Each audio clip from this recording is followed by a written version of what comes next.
Baiklah, selamat pagi. Perkenalkan, nama saya Gabriel Simbolon, NIM C1B0200200059 R004 Manajemen 2020. Baiklah, di sini saya akan mempresentasikan hasil PPT saya dengan judul penyelesaian siklus akuntansi. Baiklah, saya mulai saja. Yang pertama, pengertian siklus akuntansi.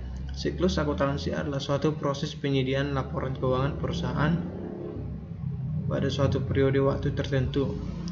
Prinsip-prinsip dan kaidah-kaidah akuntansi, prosedur-prosedur, metode-metode, serta teknik-teknik dari segala sesuatu yang dicakup dalam ruang lingkup akuntansi dicatat dalam suatu periode tertentu.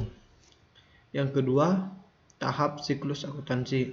Yang pertama, mengidentifikasi transaksi. Tahap ini merupakan langkah awal yang harus dilakukan, yaitu dengan mencari tahu transaksi apa saja yang berlangsung dalam suatu periode. Transaksi usaha adalah kejadian yang dapat mempengaruhi posisi keuangan dari suatu badan usaha dan juga sebagai hal yang handal atau wajib untuk dicatat. Yang kedua, mencatat transaksi ke dalam jurnal. Jurnal merupakan aktivitas meringkas dan mencatat transaksi perusahaan berdasarkan dokumen dasar. Tempat untuk mencatat dan meringkas transaksi tersebut disebut dengan buku jurnal. Yang ketiga, memindah bukukan transaksi pada jurnal ke buku besar. Buku besar adalah buku utama pencatatan transaksi keuangan yang mengkonsolidasikan masukan dari semua jurnal akuntansi dan merupakan penggolongan rekening sejenis.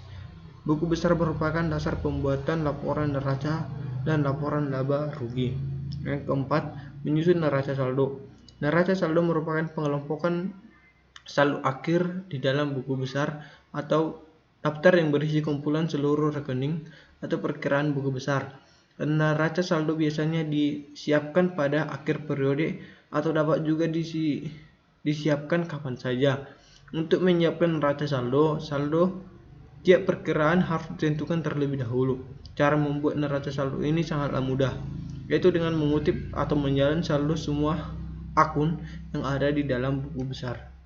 Yang kelima, membuat jurnal penyesuaian. Jurnal penyesuaian dibuat pada akhir periode akuntansi setelah penyusunan neraca saldo. Jurnal penyesuaian dibuat untuk menyesuaikan angka-angka yang terdapat dalam neraca saldo agar dapat menggambarkan keadaan yang sebenarnya sesuai dengan tuntunan dalam penyajian laporan keuangan. Yang keenam, menyusun neraca saldo. Setelah disusun ayat penyesuaian atau atas akun-akun tersebut, akun-akun yang bersangkutan tersebut pasti mengalami perubahan nilai atau nominal, sehingga nilai saldonya perlu disesuaikan kembali dengan menyusun neraca saldo setelah penyesuaian. Caranya, cara membuatnya tidak jauh berbeda dengan neraca saldo, yaitu dengan melihat saldo pada buku besar setelah diposting jurnal penyesuaian ke dalam buku besar. Yang ketujuh, menyusun laporan keuangan. Laporan keuangan adalah catatan informasi keuangan suatu perusahaan pada suatu periode akuntansi yang dapat digunakan untuk menggambarkan kinerja perusahaan tersebut.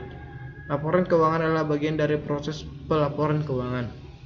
Yang kedelapan, membuat jurnal penutup. Jurnal penutup adalah jurnal yang dibuat pada akhir periode akuntansi untuk menutup akun-akun nominal sementara. Akibat penutupan ini, saldo akun-akun tersebut akan menjadi nol pada awal periode akuntansi. Akun yang ditutup adalah akun nominal dan akun pembantu modal. Yang kesembilan, menyusun neraca saldo setelah penutup. Tujuan dari neraca ini adalah untuk melihat apakah akun telah seimbang atau balance untuk selanjutnya melakukan kegiatan akuntansi pada periode baru. Untuk membuatnya adalah dengan melihat saldo di buku besar setelah dilakukan posting dari jurnal penutup ke buku besar. Yang ke-10, jurnal pembalik. Jurnal pembalik adalah jurnal yang dibuat sebelum awal periode akuntansi yang baru dimulai dengan tujuan untuk memudahkan proses pencatatan akuntansi pada periode selanjutnya. Baiklah, demikianlah hasil presentasi saya tentang penyelesaian siklus akuntansi. Apabila ada perkataan saya yang tidak jelas ataupun ada perkataan saya yang salah, saya mohon maaf. Sekian dan terima kasih.